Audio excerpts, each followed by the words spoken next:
Bueno, vamos a hablar de contratos agropecuarios o contratos agrarios.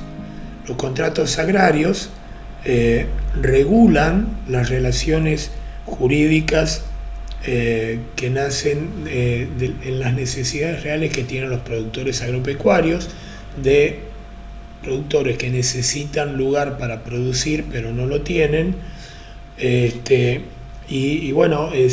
y hay quienes tienen el lugar y no lo utilizan. Entonces existe la posibilidad de llegar a algún acuerdo por el cual una parte cede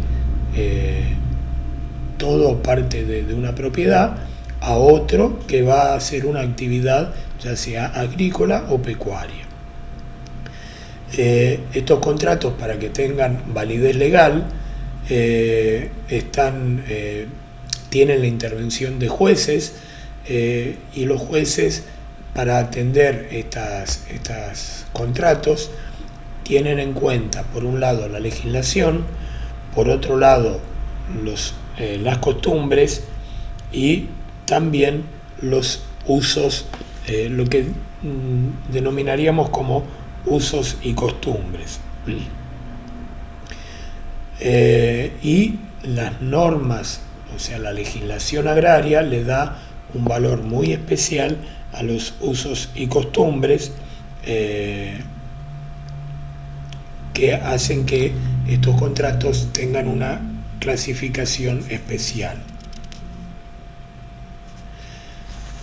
La legislación en la que se basan los contratos agrarios es la Ley Nacional de Arrendamientos y Aparcerías, que es la Ley 13.246.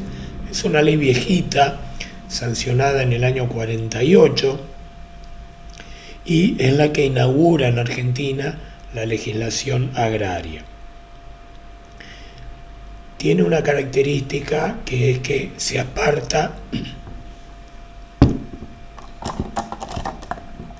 Voy a tomar un traguito de agua porque me quedo sin voz.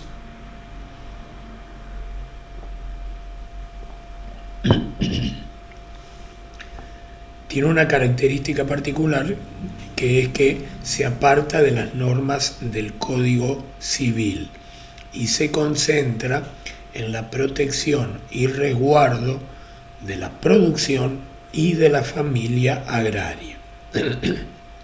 ¿Cómo hace esto, o cómo se enfoca en la protección de la producción y la familia agraria? A través del principio de lo que se llama el orden público. El orden público tiene, en el derecho, normalmente en el derecho civil, las cuestiones se refieren a lo que se denomina el orden privado.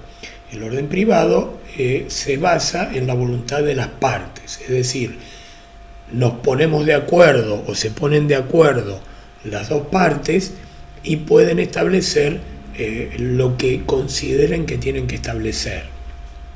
Entonces determinan un contrato libremente. Cuando una ley es de orden público, está interesada de forma directa, por un lado, la seguridad social, por otro lado, las buenas costumbres, y por otro lado, el sentido de justicia y de moral, que no siempre en el orden privado eso sucede, ¿no? ¿Qué es lo que se entiende por orden público? Al conjunto de principios inspiradores de la organización del Estado y la familia, que de acuerdo al orden moral y las buenas costumbres aseguran la relación de los valores humanos fundamentales. Eso es el concepto de orden público. Cuando algo es de orden público, cuando responde al interés general por encima del interés individual. En el orden privado solamente está el interés particular de las dos partes que intervienen. En el orden público, lo que se busca es el interés de un grupo más grande de personas.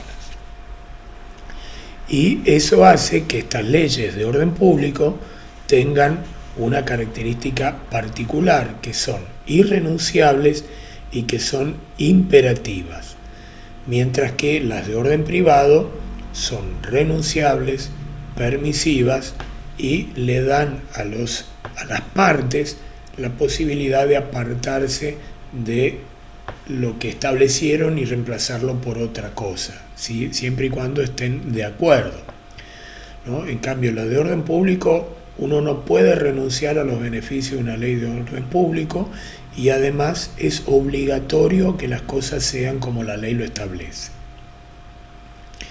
La Ley Nacional de Arrendamientos 13.246 establece que sus normas tienen este carácter, que son de orden público.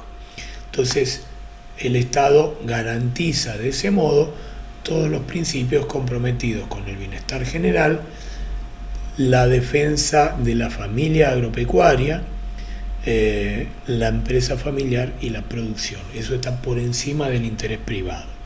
Ya van a ver después en los distintos tipos de contrato que hay, las obligaciones de cada una de las partes. Pero además, si no se cumple, supongamos que se arma un contrato que no tiene en cuenta esto, que las partes están de acuerdo en hacer algo distinto, pero cuando no se cumple con estos principios,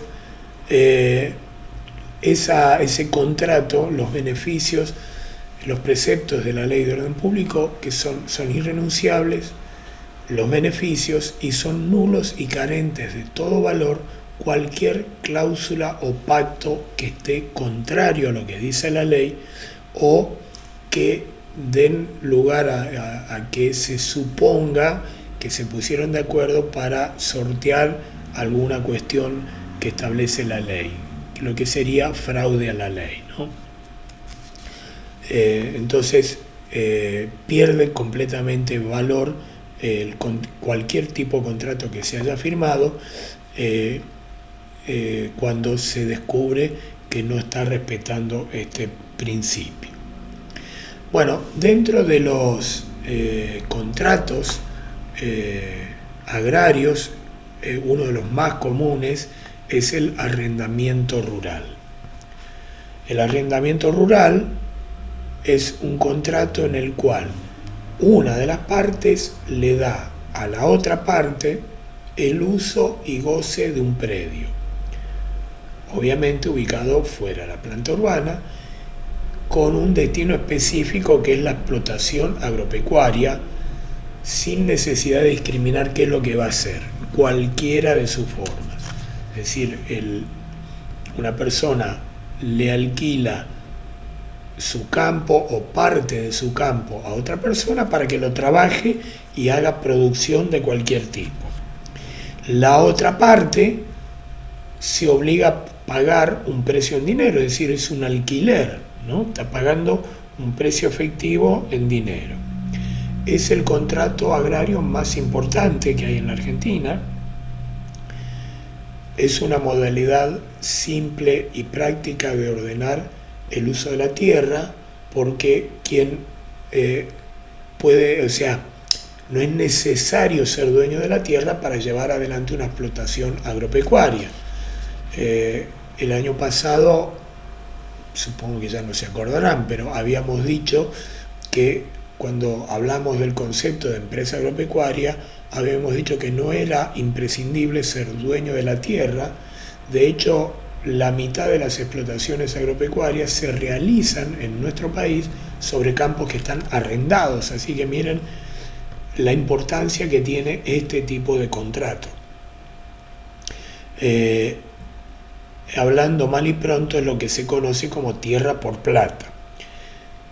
¿Qué otra característica tiene? Es que el dueño del predio se desentiende del resultado de la producción agropecuaria.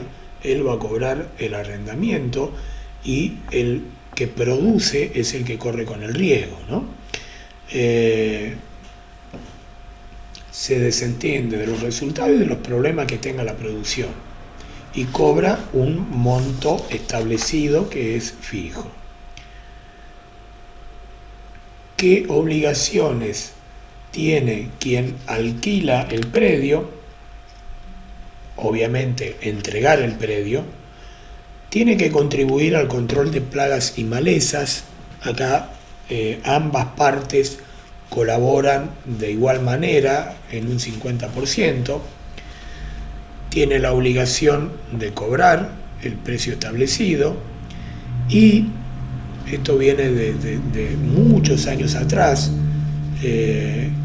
cuando se alquilaba un predio y no había escuelas cercanas y el número de arrendatarios era importante, superaba los 25 arrendatarios, el dueño del predio estaba obligado a construir escuelas. Cuando no había una escuela a menos de 10 kilómetros y había 25 o más arrendatarios, había que construir una escuela. ¿Cuáles son el arrendador, perdón? El arrendatario, el que alquila, ¿cuáles son sus obligaciones? Tiene que recibir el predio, tiene que darle a la tierra el destino establecido, tiene que mantenerlo libre de plagas y malezas y aportar el otro 50%. El dueño aporta el 50%, pero no tiene que ocuparse del control de plagas y malezas. El arrendador es el arrendatario es el que debe ocuparse de eso. Tiene que pagar el precio. Si hay edificios y mejoras, tiene que mantenerlos y obviamente devolver el campo al finalizar el contrato. ¿Qué otra característica tiene? Que el arrendatario puede ceder o subarrendar ese predio que alquiló. Si no lo va a trabajar, puede a su vez alquilarlo o alquilar una parte de ese contrato, siempre que el propietario esté de acuerdo. ¿Cuánto duran estos contratos? El plazo legal mínimo es de 3 años, el plazo máximo es de 10 años. Estas son las características del arrendamiento rural. Voy a correr esto. Bien. ¿Qué otro tipo de contrato hay? Tenemos lo que se llama la aparcería agrícola. Recordemos, el anterior es tierra por plata. La parcería agrícola, ¿en qué consiste? Se entrega el predio con o sin plantaciones, con o sin sembrados, con o sin elementos de trabajo, para la explotación agrícola, pero acá el objetivo no es tierra por plata, sino repartirse los frutos de la producción. Es un contrato de tipo asociativo. Se le entrega la tierra a un chacarero, tiene la obligación de hacer varias cosechas, a cambio de que de un porcentaje de la producción. Es decir, no se paga con plata, sino que se paga con producción.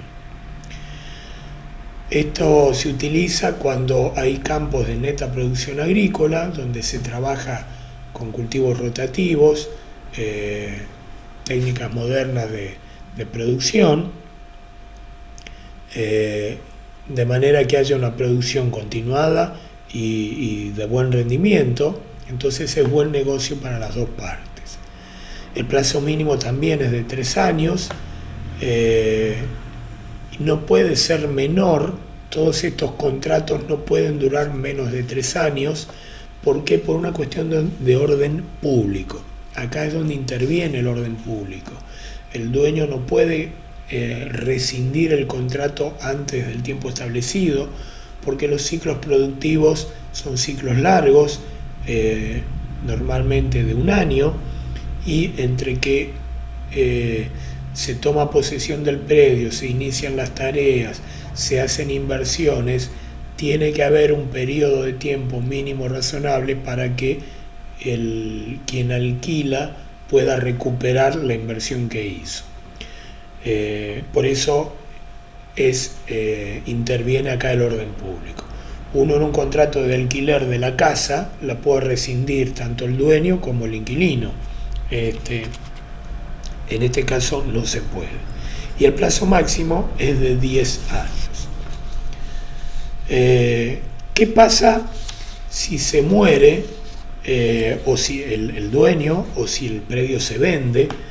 No produce, no tiene ningún efecto sobre el contrato de aparcería, ni en este caso ni en el anterior, por el mismo motivo del respeto al orden público.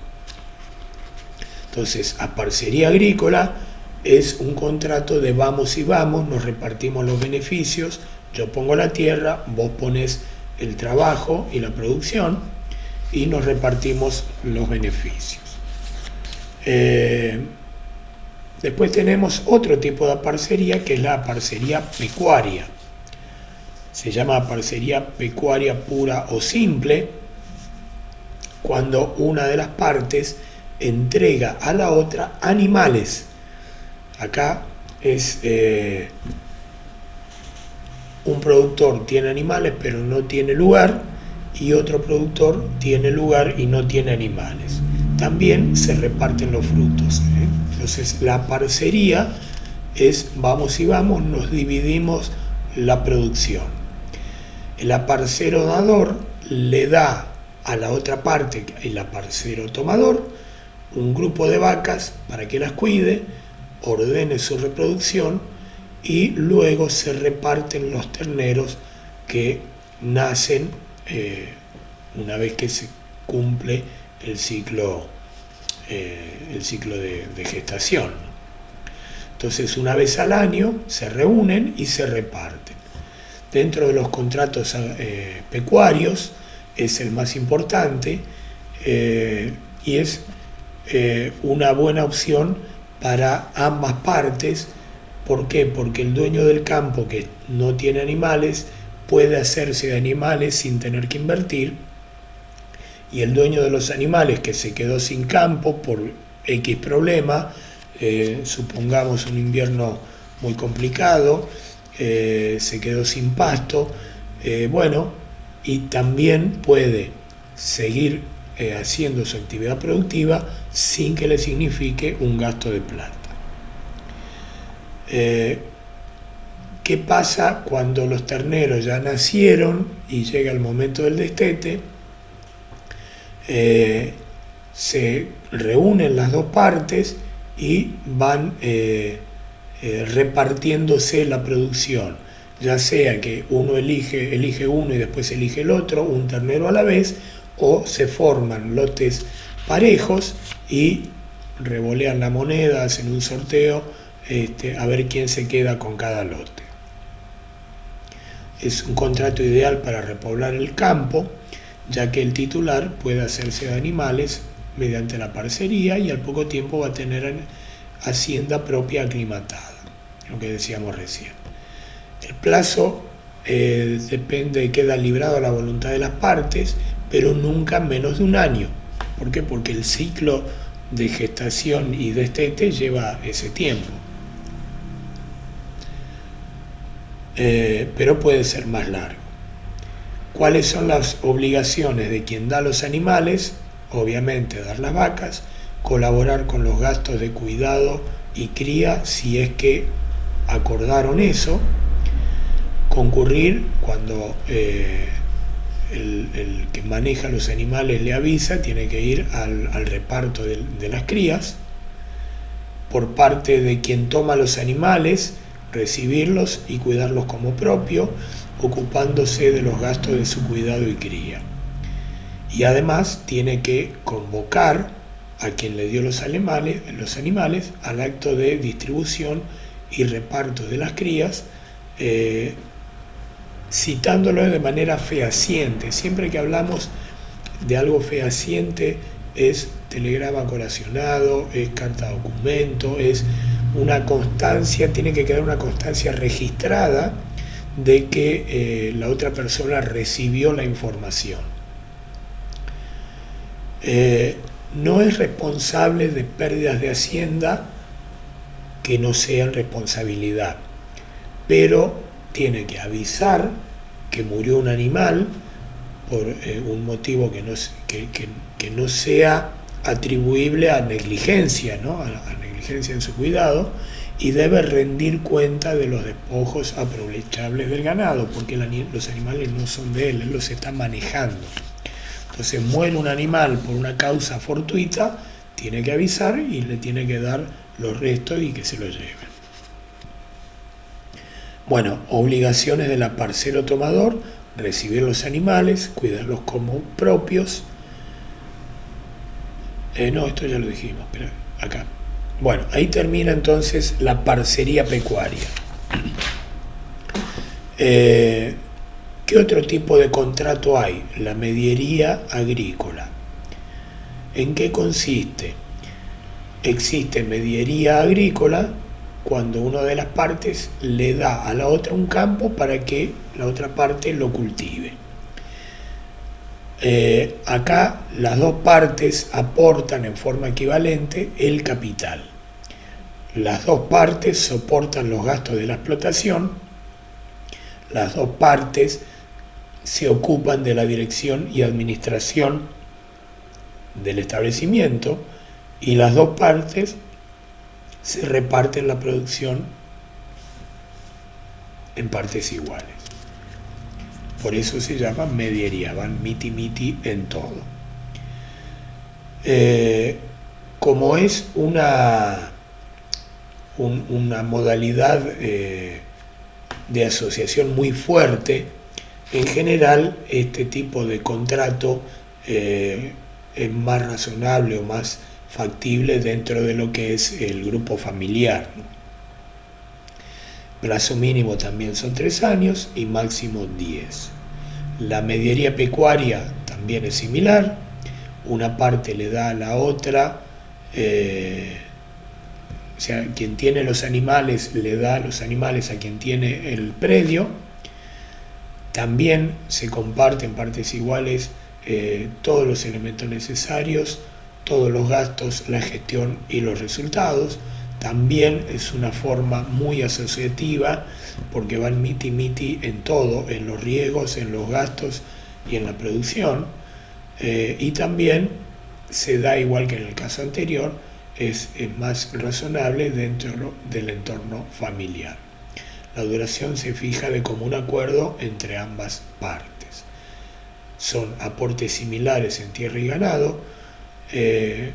Sirve para integrar integraciones de campos y haciendas, comparten la dirección y se reparten los beneficios, y también se reparten por igual los gastos de cuidado y atención del rodeo. Acuérdense que en los otros casos uno se ocupaba de los cuidados y el otro no. Acá todo va miti, tanto la gestión como los gastos, como los beneficios, como los riesgos. La ley 13.246 declara que se aplican las reglas del contrato de parcería. Y después, vieron que hablamos siempre hasta acá de contratos no menores a 1 año, normalmente de 3 a 10 años de duración. Aquellos contratos que duran menos de 1 año o que no puedan encuadrarse dentro de lo que vimos recién se denominan contratos accidentales, y para ser válidos necesitan que un juez competente homologue ese contrato y al mismo tiempo lo califica como accidental.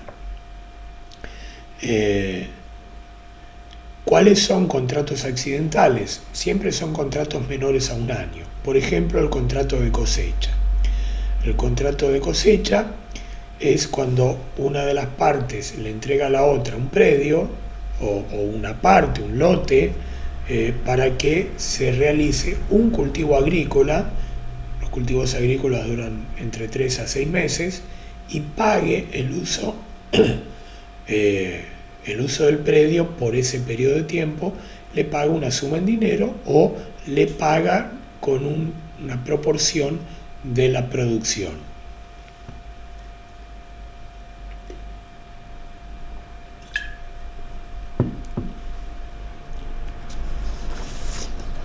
Otro contrato accidental, solo puede ser otorgado por una cosecha. ¿Por qué? Porque si quieren prolongarlo por una cosecha más, ahí estaría sobrepasando el año y ya deja de ser un contrato accidental y pasaría a ser un contrato de arrendamiento. Entonces la única forma de poder hacer un contrato por otra cosecha tiene que ser en un lote distinto o en un predio diferente. Y bueno, como lo dijimos, el plazo está dado por la cosecha. El pastoreo, el contrato de pastoreo es similar, pero referido a la producción agropecuaria, donde se alquila o un predio o una parte de un predio para darle alimento a los animales a cambio de una suma en dinero. Siempre es menor a un año, debe ser igual que el anterior, tiene que estar homologado por un juez, no se puede renovar sobre ese mismo predio de forma consecutiva porque ya pasaría a ser, igual que en el caso anterior, un arrendamiento. La pérdida de hacienda, incluso casos de extravío, bueno, extravío ya no porque no existen más predios que no estén alambrados, pero sí puede haber hurto de ganado, son responsabilidad del dueño de los animales, no del dueño del predio. El dueño del campo queda desligado de la responsabilidad del cuidado de los animales que están pastando. Esto es común en aquellos casos de ganaderos que hacen invernada y heladas muy fuertes los dejan sin pasto y recurren a otros productores que tienen buenas pasturas o que no tuvieron este problema o que tienen pocos animales y pueden recibir los animales y continuar con el engorde. Algunos casos especiales, pero yo creo que lo vamos a dejar, son el pool de siembra, los mencionamos nomás, no lo voy a leer, capitalización de hacienda y feedlot, medieré de tambo. Este es muy importante en la zona pampeana, lo que es provincia de Buenos Aires, Santa Fe y Córdoba, donde están los establecimientos tamberos más importantes. Este lo vamos a ver en otro momento, pero tiene todo su régimen legal e inclusive tiene un régimen especial que es el Estatuto del Tambero Mediero, que lo vamos a ver con más detalle en la próxima clase. Ya me estoy quedando sin voz, así que no puedo hablar mucho más. Y me queda el contrato de maquila, que tiene que ver con la parte de industrialización de la producción agropecuaria. Así que esto lo vamos a ver también en otro momento. Quedaría contrato de pastaje y ahí terminamos. Así que bueno, estos son los principales. Hay más modelos de contratos agrarios, pero estos son los principales. Yo les voy a poner el PowerPoint, que está bastante completo, digamos. No es lo ideal hacer un PowerPoint de este tipo, no son los PowerPoint que yo suelo hacer, pero les va a servir como apunte después para poder, cuando necesiten alguna información y cuando haya que estudiar para rendir la materia. Así que ahí van a tener lo principal de los principales modelos de contrato agrario. Pero bueno, entonces estaríamos por hoy y bueno, nos vemos en un par de semanas. ¿Estamos, gente? Bueno, que sigan bien, que tengan buen fin de. Gracias. Chao, chao. Que tengan un buen fin de.